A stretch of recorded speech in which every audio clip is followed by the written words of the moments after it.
ብዙ ሰዎች መጋፈጥ የማይፈልጉት እውነት አለ።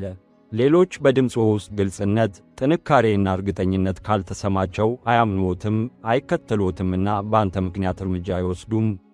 ጥሩ ሐሳቦች፣ ጥልቅ ልምድና እውነተኛ ዋጋ ሊኖሩዎት ይችላል። ነገር ግን የአስተሳሰብና የአነጋገር መንገድ ያንን ካላሳየ ዓለም ያንተን አቅም በፍጹም አይም። ብዙ ሰዎች አሁንም መግባባት ለስላሳ ድምፅ ወይም በልበ ሙሉነት ማውራት እንደሆነ ያምናሉ።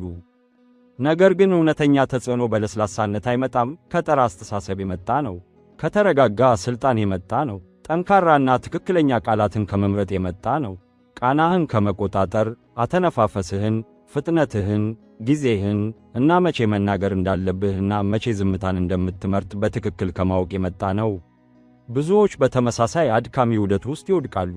ሐሳባቸው ዝግጁ ከመሆኑ በፊት ይናገራሉ። መጀመሪያ ግልጽ ስላልሆነላቸው ነገር የበለጠ በማብራራት ላይ ይገኛሉ።